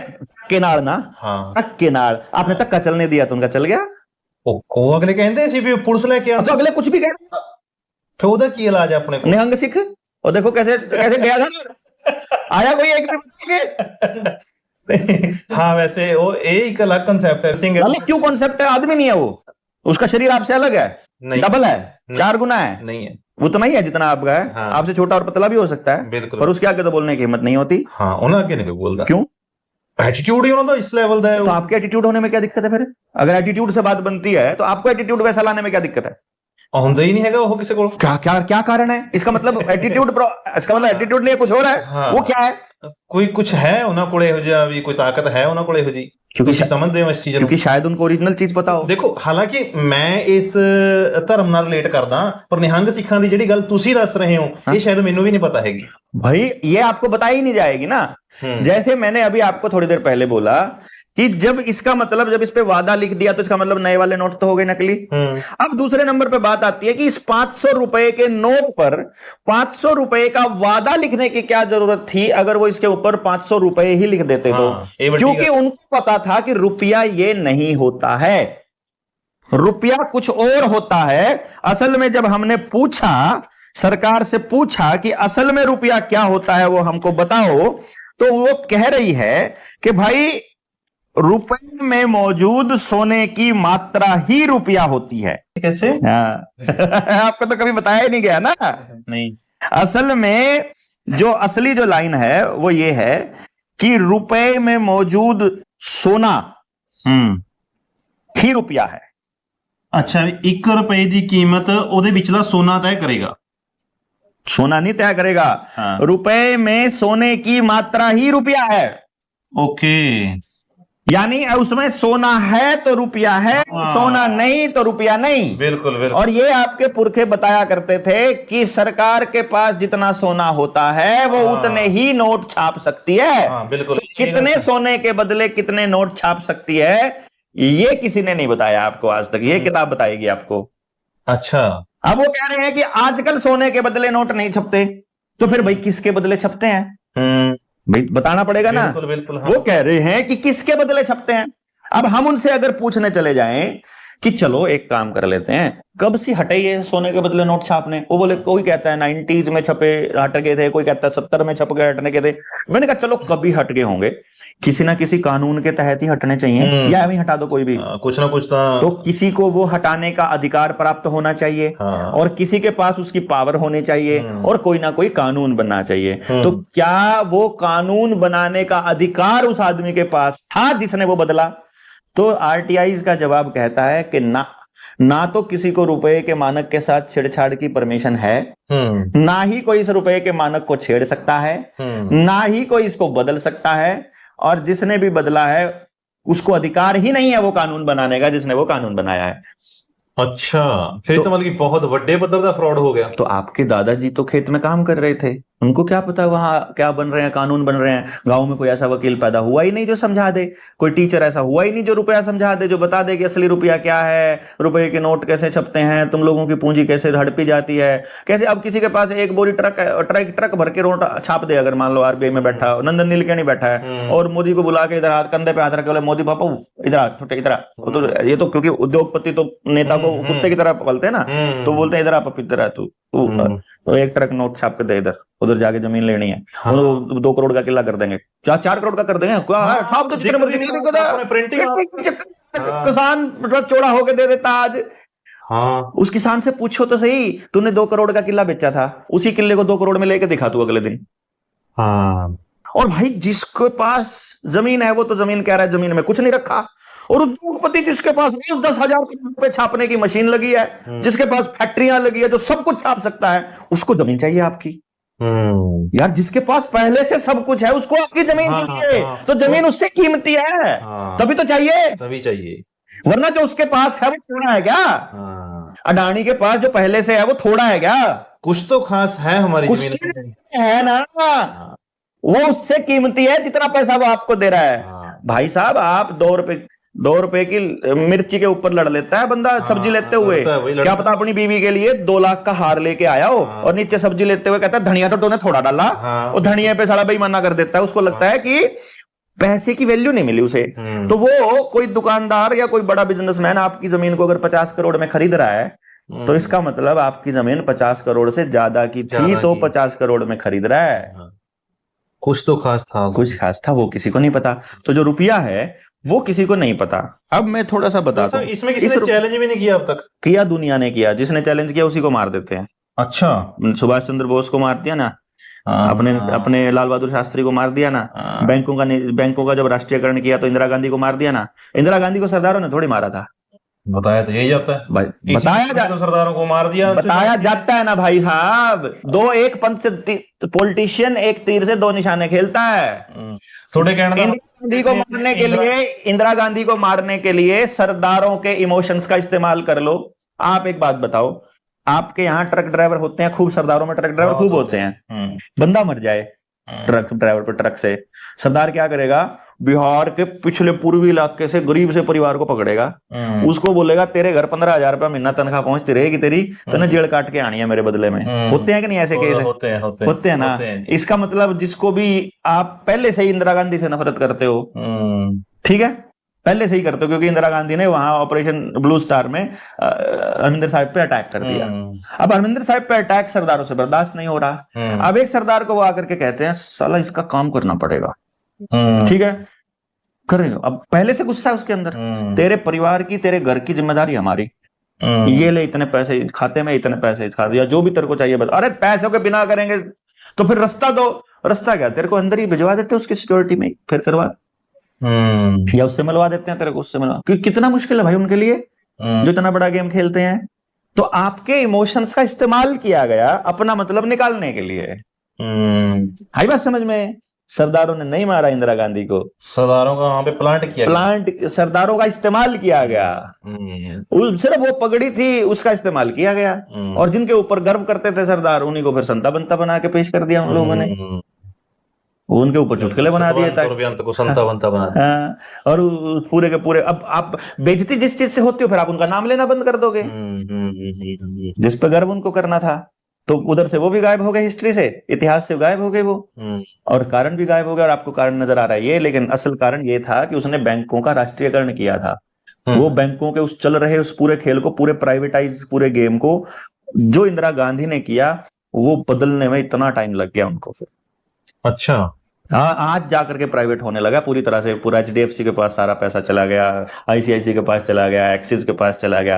अब मुश्किल से उन्होंने वो नेशनलाइज बैंकों से पैसा उठा करके इधर ट्रांसफर करने लगे हैं। अब कोऑपरेटिव बैंक धीरे धीरे बंद होने लगे हैं। अब सरकारी बैंकों पे ताले लगने लगे हैं, जिनको आप सरकारी कहते हो, वो भी प्राइवेट ही है असल में। मतलब अब वो ताले लग के लोगों के पैसे हजम होने शुरू हुए हैं। लेकिन बात अभी भी वही है कि पहली बात, रुपए का स्टैंडर्ड बदलने का अधिकार उनके पास नहीं था। दूसरा, रुपए का अंदर सोना कितना है ये किसी को नहीं पता है। आज भी पेपर करेंसी एक्ट 1882 के मुताबिक आपका एक मोहर 15 रुपए की है, एक मोहर 15 रुपए की, और एक मोहर 15 रुपए की है, उसके हिसाब से आपके 15 रुपए को 1 तोला सोना में रखते हो, 11.664 ग्राम सोना, तो 1 रुपए की जो कीमत बनती है वो 777 मिलीग्राम शुद्ध सोना बनती है। इसका मतलब आप जो मेहनत करते हो और जो कमाते हो वो आप सोने में कमाते हो, सोने में, और आपको कागज का टुकड़ा पकड़ा दिया जाता है। और निहंग सिख को इस सच्चाई का पता है, इसलिए उसके आगे कोई बोलता नहीं है। अच्छा, उनको इतनी बड़ी सच्चाई कहां से पता है? उस एंगल से नहीं पता जिस एंगल से मैं कह रहा हूं। हाँ। उनको वो अलग एंगल से पता है। अलग एंगल से कैसे पता है? हाँ। उनको ये पता है कि इस धरती पर कुछ भी ऊर्जा के बिना चलता नहीं है। हाँ। शरीर को चलने के लिए क्या चाहिए? ताकत चाहिए, ऊर्जा चाहिए। तो ऊर्जा कहां से मिलेगी? रोटी से। रोटी कहां से आएगी? खेत से। खेत में क्या होगा? फसल। फसल कहां से लेगी ऊर्जा? जमीन से। जमीन, सिर्फ जमीन से काम चल जाएगा? पानी भी चाहिएगा। पानी। जमीन की कीमत है कोई? ना। पानी की कोई कीमत है? ना। हवा से मिलेगा नाइट्रोजन वगैरह, उसकी कीमत है? सूरज से धूप मिलेगी, उसकी कोई कीमत है? यानी ऊर्जा जो मिलती है वो प्रकृति देती है और पौधे को देती है, और पौधे की ऊर्जा हम इस्तेमाल करते हैं और आपस में एक दूसरे को ऊर्जा देते हैं। और क्योंकि हम अपनी ऊर्जा का व्यापार नहीं करते हैं, इसलिए हम प्रकृति के अंडर काम करते हैं, इसलिए हम गुरु गोविंद सिंह की संतान है, इसीलिए हम केवल प्रकृति के नियमों को मानते हैं, और जो प्रकृति के नियमों को मानता है उसके ऊपर कोई कानून लागू नहीं होता है। उनके ऊपर कोई कानून लागू नहीं होता। हाँ, अकाल के अंडर चलते हैं। हाँ, यही बात बोलते हैं ना वो लोग। वही बोलते हैं, उनको बोलते हैं तुम्हारा लीडर कौन है? अकाल। हाँ, क्योंकि मेरी सारी ऊर्जा वहां से आती है। हाँ। तुम मुझे कुछ नहीं देते हो। हाँ। ये कहते हैं नहीं, तुमको पैदा होने से पहले इंजेक्शन लगाना पड़ेगा। तो अब वो ये कहेंगे कि इतने लाख में इतने लोग मरते थे, हमने तुम्हारे बच्चों को वैक्सीन लगानी शुरू करी, तब से तुम्हारे बच्चे जीना शुरू किए, इसलिए तुम्हारी जिंदगी हमारी है। इसलिए वो बच्चों को वैक्सीन लगाते हैं। वो कहते हैं तुम्हारी जिंदगी हमारी है, क्योंकि वो तुमको अनाज फ्री का देते हैं, क्योंकि वो सब्सिडी देते हैं, क्योंकि वो तुमको बिजली दे रहे हैं, क्योंकि वो तुमको सब चीज दे रहे हैं। वो कहते हैं क्योंकि हमारा है और तुम इस पर चलते हो और तुम इसको यूज करते हो, इसलिए तुम्हारी जिंदगी पर हमारा अधिकार है, इसलिए तुम्हें उनके अंडर काम करना पड़ता है। निहंग उनके कानून के हिसाब से नहीं चलते हैं, क्योंकि निहंग ऊर्जा पर विश्वास करते हैं, वो अकाल के हिसाब से चलते हैं।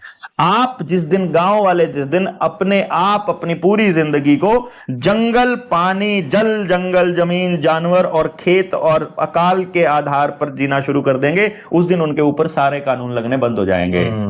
जिस दिन, जब तक आपके गांव में व्यापार नहीं था, जब आप सब कुछ लेन देन आपका व्यापार से नहीं था, मतलब अपने आप नियम बने हुए थे, कुदरती नियम से था कि तेरा भी पेट भरना चाहिए, मेरा भी भरना चाहिए। किसान सिर्फ अपने लिए नहीं उगाता था, जब वो सबके लिए उगा रहा है, जब चमार अपने लिए नहीं बना रहा है, सबके लिए सब्जी बना रहा है, जूती बना रहा है, जब नाई सिर्फ अपने बाल नहीं काट रहा है, पूरे गांव के काट रहा है, जब कोई दिक्कत ही नहीं है, कोई आके पड़ जाए, कोई आके खेल जाए, कोई आके ले जाए, कोई आके तोड़ जाए, कोई बाग में घुस जाए, कोई कुछ ही कर ले, कोई दिक्कत ना हो, तब आपके ऊपर कोई कानून लागू नहीं होता है। और ये बात निहंग को पता है।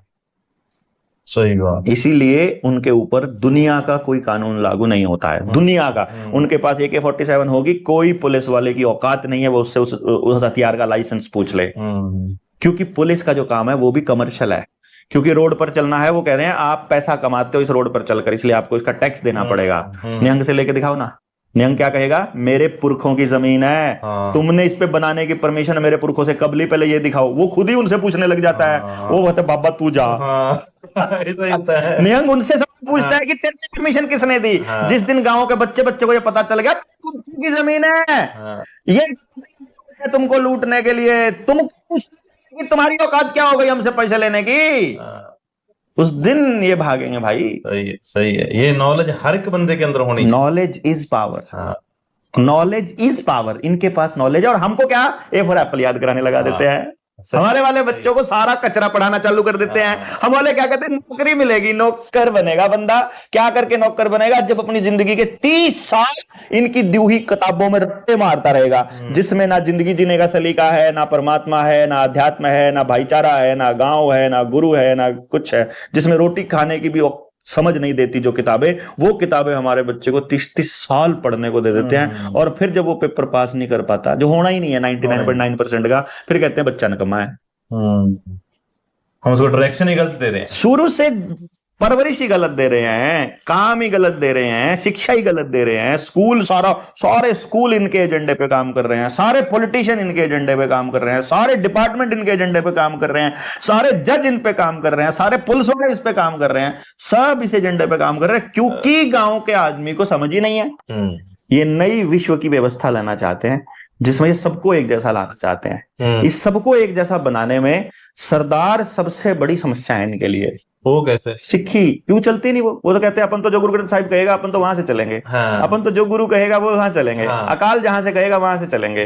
तो वो अकाल से चल रहे हैं, वो कहते हैं हमारे कानून से चलो। बोले तुम्हारे कानून से कौन चले? तो पहले सिक्खी को खत्म करना पड़ेगा अगर करना है तो। इसीलिए जो ये खालिस्तान का मुद्दे को वो लोग भड़काते हैं, इसीलिए जाट नॉन जाट किया जाता है, इसीलिए सरदार और जाटों की लड़ाई बजवाई जाएगी, इसीलिए मतलब हमारे खिलाफ ये पानी का मुद्दा ले आएंगे, SYL का ले आएंगे जानबूझ के। मतलब पब्लिक को क्या मतलब SYL से भाई? बिल्कुल, पब्लिक को कोई मतलब नहीं है। ये सारा मीडिया और पॉलिटिशियंस का प्रोपेगेंडा है कि मतलब ये सारी व्यवस्था को लाने में हमारे पुरखे इनके आगे अड़ते हैं, हमारे और आपके पुरखे अड़ रहे हैं। ये उन्होंने हमारे पुरखों को खत्म किए बिना, हमारी विरासत को खत्म किए बिना, हमारी सिक्खी को खत्म किए बिना ये न्यू वर्ल्ड ऑर्डर नहीं ला सकते, क्योंकि भी यही अड़े थे इनके आगे व्यवस्था में, सबसे आगे राज करने में। सही बात। और आज भी यही करे थे। तो आज इनको खत्म करने का, फिर इनको यहाँ तो खत्म कर नहीं पाए, क्योंकि पंजाब में तो इनको पंजाबियों को हाथ लगा के कोई दिखा दो, तो पंजाबियों को भगा दो यहाँ से, पकड़ी पकड़ी तरवा के। अब यहाँ से जो बंदा जाएगा बाहर कनाडा जा रहा है, वो पग लेके थोड़ी जा रहा है, वो तो पग यहीं छोड़ के जा रहा है आपकी। पकड़ो अपनी पग, अपन तो वहां गुलाम बनने जा रहे हैं। तो गुलामी और यहाँ पे फिर बिहार से है ना लोग लाके उनको प्लांट कर दिया उन्होंने, DNA चेंज हो गया, DNA बदलना शुरू हो गया। अब तो बहुत सारे जो विदेश गए उनके बच्चे बिहारियों के पैदा हो रहे हैं। देखो भाई गलत बात चाहे सही को मैं मेरे को मैं चाहे बुरा मानो बेशक मानो भाई, बीज बिहारी हो रहा है सरदारों का। और जो IVF सेंटर शायद ना, वो भी सारा बिहार का बीज आ रहा है, क्योंकि वही बचे हुए हैं, कहीं ना कहीं से स्पर्म लेना ही पड़ रहा है ना उनको, वो वहीं से आ रहा है। यहाँ वाले तो सारे वैक्सीनेटेड हैं, अनवैक्सीनेटेड वहीं पड़े हैं जंगलों में और उस इलाके में ही, तो उन्हीं का बीज आ रहा है सारा का सारा। अब आपकी मर्जी है कि आप इस बीज को कैसे कंटिन्यू करते हो, किस तरह से रखते हो। तो ये जो रुपया है, ये है 1 रुपया, देखो आप इसके ऊपर लिखा है 1 रुपी इंडिया, परली साइड लिखा होगा। और जो आपको मैंने सिक्का दिया था उस पर भी 1 रुपया लिखा है, उस पर भी 1 रुपया लिखा है। हाँ, तो फिर दोनों में से असली कौन सा है? आज के हिसाब से देखो तो मेरे को ये असली लग रहा है, जो हम मानते हैं। चलो चलो आज के हिसाब से मान लेना, आपने जो कहा मैं उसी को मान लेता हूँ। अब ये दोनों को लेके जाओ ना बैंक में, अगर ये असली लग रहा है आपको, तो फिर इसको नहीं लेगा बैंक? नहीं लेगा, लेकिन लेता है, हमने टेस्ट कर लिया।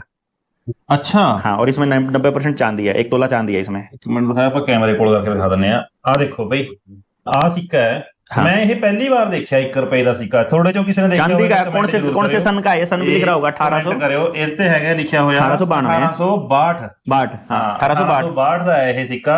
ਕਹਿੰਦੇ ਆ ਵੀ ਇਹ ਸਿੱਕਾ ਹੁਣ ਵੀ ਚੱਲਦਾ ਜੇ ਤੁਸੀਂ ਹੁਣ ਵੀ बैंक जाके चलाओ। जिसके घर में रखा हो लेके जाना दोस्तों। मैं आपको इसलिए कह रहा हूं कि आपके अंदर सच्चाई का जिस दिन आपको सच्चाई पता लगे कि उस दिन आप मेरी तरह खड़े होकर के ये कह सकते हो, एकदम जोर से हिम्मत से कह सकते हो कि बैंक फ्रॉड है, सारा लोन फ्रॉड है, जो जेब में रुपया पड़ेगा, ये कागज पड़े हैं, ये फ्रॉड है, ये नकली हैं, प्योर नकली है। पता होगा तो बोल सकता हूं ना। नहीं फिर ਆਪਾਂ ਜਿਹੜਾ लोन ले लिया बैंक तो आप उन्हें लड़ नहीं सकते। अरे अभी बताता हूं, चलो लोन वाली पे भी आ जाते हैं। अभी पहले इस पे चलते हैं। ये 1862 का सिक्का है। जाओ बैंक में पता करो कि लेगा कि नहीं लेगा। बैंक वाला भाग के लेगा, लेकिन कमाल की बात यह है 1 रुपए में लेगा। और इसमें 1 तोला चांदी है। 1 तोला चांदी। अब इसी वाले को लेकर के आप इसको दे दो, बैंक से वापस ले लो आप 1 घंटे बाद, बोलो मेरा वो देना 1 रुपया। 1 रुपये में जमा करा था, बोला मेरा 1 रुपया देना, तो ये दे देगा। अच्छा, ये वाला ले लिया, ये दे दिया। यानी इस 1 रुपए में ये 1 रुपया आता है। आज के टाइम पे इन दोनों की कीमत बैंक कह रहा है बराबर है। इसी रुपए को लेके आप चले जाओ अब बाजार में, सुनार के पास चले जाओ, सुनार को बोलो ये वाला रुपया रख ले और मुझे ये वाले दे दे, तो इसके बदले लगभग 1000 मिल जाएंगे। 1000 मिल जाएंगे। इसका मतलब इस रुपए में और इस रुपए में 1000 गुना की ठगी हो गई। अगर बैंक इसको भी 1 रुपया मान रहा है तो इसमें और इसमें 1000 गुना की ठगी हो गई। हमें फिर डाउट हुआ, हमने सरकार से पूछ लिया, इस किताब में दिया हुआ है सब कुछ। ओके, आपने सारे एक्सपेरिमेंट किए करके सब कुछ, जो वर्मा जी ने पूरे एक्सपेरिमेंट करके और सरकार से लिखवा के लिया इस किताब में। मैं वही गल दस देना चाहना भी कई बार ऐ लगे ना भी यार तो वही मरी जाते बैठे है ना, ऐसा हुंदा नहीं। ये सारा एक्सपेरिमेंट किया होया है, जो होइयां हो चुकी गल्लें हैं। अभी लोन वाले पे भी आऊंगा, मैं बताऊंगा। ये 1 रुपया, इसका मतलब इसमें 1000 की गड़बड़ हो गई। तो हमने पूछ लिया सरकार से कि जी ये बताओ रुपया असली कौन सा है, ये वाला कि ये वाला। तो सरकार कहती कि धातु चांदी हो सोना हो कोई फर्क नहीं पड़ता। अच्छा, उस पर जो लिखा है वही रुपया है, क्योंकि वो कहते हैं कि बट्टा है 1 किलो का, अब वो सोने का हो, चांदी का हो, कागज का हो, पत्थर का हो, लोहे का हो, 1 किलो मतलब 1000 ग्राम। क्या फर्क पड़ता है सोने का है कि चांदी का है? वजन मैटर करता है। इसी तरह से इसके पीछे कहां कितना सोना रखा है वो मैटर करता है। अच्छा, यानी ये चांदी वाला भी असली नहीं है, इसमें भी सोना है। इसमें भी सोना है। कितना सोना है वो सोने की मात्रा निकल के आती है कि ये चांदी वाले 15 मिलके 1 सोने का 1 तोला सोना बनता है। तो तब ये पता चलता है कि 1 रुपए की जो असली कीमत है वो है 777 मिलीग्राम सोना। ये गल सरकार मानती है? मैं बता रहा हूं, अरे कागज सरकार के ही बनाए हुए हैं। मैं ये कह रहा हूं सरकार के, देखो सरकार तो आपको इस देश का भी नहीं मानती, पता है क्या आपको? नहीं पता ना। ਉਹ ਤਾਂ ਆਧਾਰ ਕਾਰਡ ਤਾਂ ਲਿਖ ਕੇ ਦਿੰਦੇ ਆ ਵੀ ਇਹ ਤੁਹਾਡਾ ਇਹ ਪਛਾਣ ਪੱਤਰ ਤੁਸੀਂ ਇੰਡੀਆ ਦੇ ਹੈਗੇ, ਪਾਸਪੋर्ट ਤੇ ਲਿਖਿਆ ਹੁੰਦਾ। दिखाना जरा आधार कार्ड। क्या बात करते हो यार, क्या झूठ बोलते हो यार, आप मेरे सामने बैठ के झूठ बोल रहे हो। आधार कार्ड दो भाई फटाफट, तो तुम लोगों को पता लगे सरकार की चोरी का, ठगी का। देखो कहां लिखा है, आप भारत के नागरिक हो इसके हिसाब से। मेरा आधार मेरी पहचान, गवर्नमेंट पहचान है ये आपकी। पहचान का मतलब फोटो लगा दिया इसका, आगे और भी लिखा है कुछ ना कुछ इस पे, नीचे कुछ और लिखा है क्या? भारतीय विलक्षण पहचान अथॉरिटी, मेरा आधार मेरी पहचान, गवर्नमेंट ऑफ इंडिया, बस ये लिखे हैं। हाँ जी, कोई और आधार कार्ड हो पुराना नया कुछ हो बताओ। इस पे किसी आधार कार्ड पे ऐसा लिखा हुआ है स्पष्ट, ये आपका नागरिकता पहचान पत्र नहीं है। हाँ, ये मैं पढ़ा है ना, इससे पहले वाले पे था वो भी, ये ना ये सिर्फ पहचान पत्र है। हाँ, अपने देश के नागरिकता का प्रूफ नहीं है ये आपकी कि आप इस देश के नागरिक हो, ये नहीं है, सिर्फ पहचान के लिए है कि जो ये नाम राजेंद्र सिंह लिखा है ये फोटो राजेंद्र सिंह का है। जिसने ये Aadhaar card, driving licence, PAN card, voter card बनवा लिया वो इस देश का नागरिक नहीं है। क्यों? वो इस कंपनी का मालिक, वो इस कंपनी का नौकर हो गया, इस कंपनी का, ये कंपनी उसकी मालिक हो गई, मतलब अच्छा, इस कंपनी की पूंजी हो गया, वो उसने सरेंडर कर दिया। इस देश का असली मालिक वो है जिसके पास कोई कागज नहीं है। फिर निहंग सिंह पे आ जाओ, निहंग सिंह पे है कोई कागज? है निहंग सिंह पे कोई कागज? नहीं है। कोई ड्राइविंग लाइसेंस नहीं है, वो तो कोई आधार- कार्ड, वो तो कोई आधार कार्ड है, कोई कागज? नहीं नहीं नहीं। इसीलिए उनकी औकात नहीं है पूछने, क्योंकि वो असली मालिक है इस धरती का। निहंग इस धरती का असली मालिक है, और वही आदमी इस धरती का असली मालिक हो जाएगा जो इन कागजों को छोड़ देगा। आई बात समझ में? सही सही सही, ये नॉलेज है उनके पास, ये नॉलेज है उनके पास, इसीलिए उनको पूछने की औकात नहीं है किसी की, इसीलिए उनका एटीट्यूड भी इतना हाई होता है। हाँ, और इसीलिए बंदी सिखों वाला खेल और दूसरा खेल, अभी ये लोग, ये आंदोलन चल रहा है ना, ये जो बंदी सिखों को छुड़ाने के लिए, ये हमारे यहाँ बैठे हैं, इसका अंत बता दूं? इसका अंत ये है कि किसी दिन बहुत बड़ा कट करा जाएगा, सरकार की मदद से करा जाएगा, सरकार खुद मदद करेगी, और उस कट में कोई हिंसा कराई जाएगी, और पूरी दुनिया में सिखों के खिलाफ नफरत फैलाई जाएगी, ताकि जो निहंगों का जो एटीट्यूड है उस एटीट्यूड को गिराया जाए।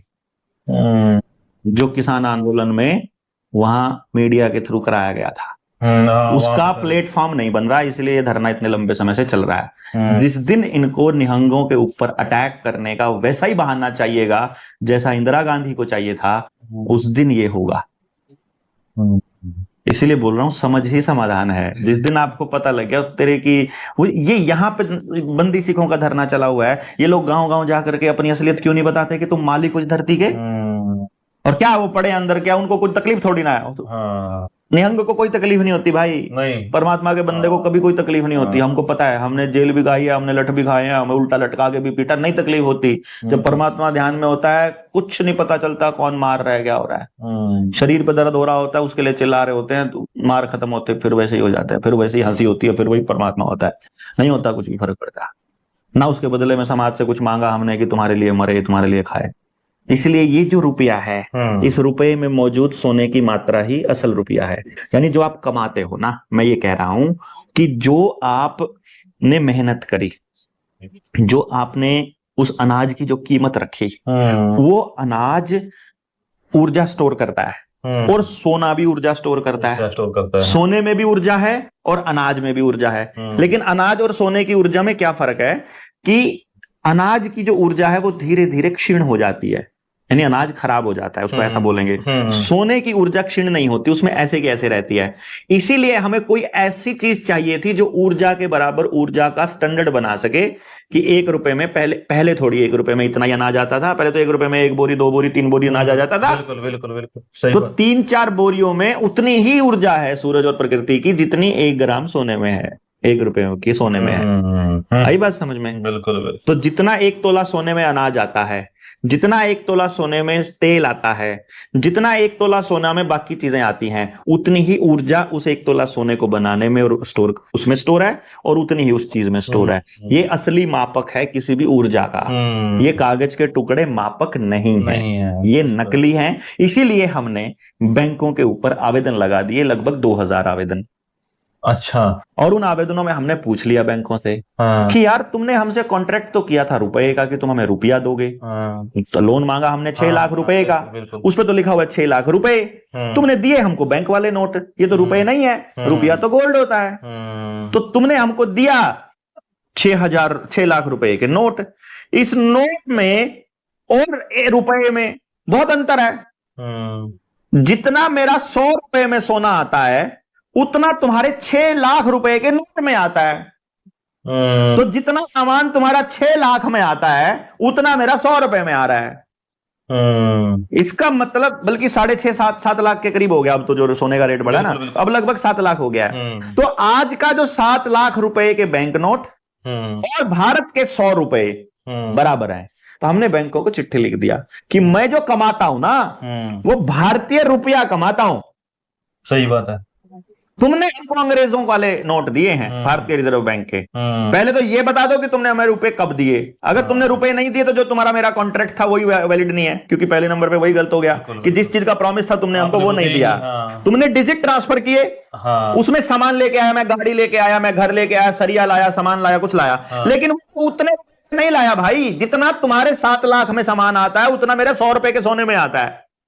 तो अब मैं तुम्हें असली रुपए में भुगतान करना चाहता हूं, तो 7 लाख रुपए का भुगतान 100 रुपए के चेक से होता है कि हमारे खाते से असली 100 रुपया निकाल लेना, निकाल लो, क्योंकि मैंने जो जमा किया हुआ है वो रुपया जमा कराया है, मैंने अपनी ऊर्जा के जमा कराई है, भले ही तुम नोट में जमा कर रहे हो। बैंक बोलते ही नहीं कुछ भी, बोलते तुम चुप रहो। अभी हमारे पास अभी आरबीआई से और पीएमओ से हमारे पास चिट्ठी आई हुई है, हमें 5000 आदमियों के पते दे दो, नाम पता, आप अपना नंबर दे दो, जितना पंजाब में किसान कर्जदार है, किसी का मकान कुड़की होने वाला है, किसी की जमीन जाने वाली है, किसी बिल्कुल सत्यानाश होने वाला है ना, किसी ने मदद नहीं करी ना, कोर्ट नहीं आया, डीआरटी नहीं आया, तहसीलदार नहीं आया, को नहीं आया, कोई नहीं आगे आया ना, अब तो बिल्कुल एंड पॉइंट पे होना।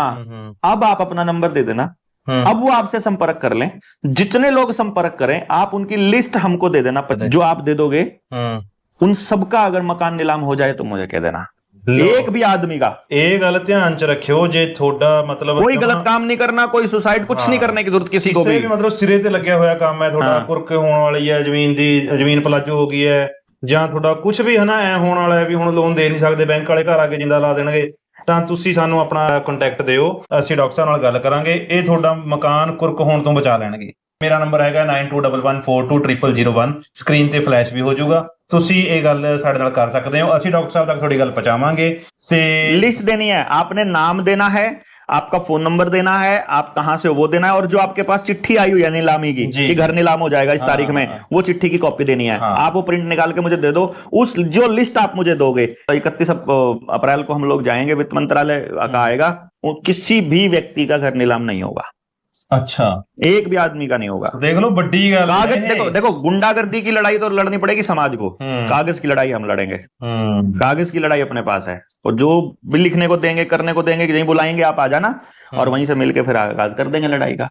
एक आदमी का भी मैं ये कह रहा हूं, देखो बहुत से लोगों ने इसका बहुत गलत फायदा उठाया, बहुत से लोगों ने धंधा करना चालू कर दिया, लोन के आवेदन हमने जो बना के दिए वही सेम कॉपी पेस्ट करके लोगों से 20-20 हजार 50, कई लोगों ने तो एक आदमी से तो 2-2.5 करोड़ का लोन था, 10 लाख रुपया ले लिया मेरे नाम पे। अच्छा। हमारे नाम पे ऐसे लोगों ने दुकानें खोल ली खूब सारी, हम बदनाम हम हो रहे हैं कि ये तो पैसा धंधा बना रखा है। हम क्या कह रहे हैं कि यार जो आदमी का जमीन जाने वाली है, जिसका मकान कुड़क होने वाला, उससे पैसा कैसे मांग सकते हैं यार, वो तो पहले ही दुखी है, पहले ही वो तो जब उसका मकान बच जाएगा, सहयोग रूप में हमारे संगठन को चलाने के लिए जो सहयोग करना चाहे वो कर दे। हम और नहीं कहते, कम से कम नॉलेज के लिए हमसे ये किताब ही खरीद लो भाई, हमको सहयोग हो जाएगा और आपको नॉलेज हो जाएगा, किसको पढ़ के देखो आपको पता चल जाएगा कहानी की कैसे खिलाफ किस तरह से बर्बाद हुआ देश।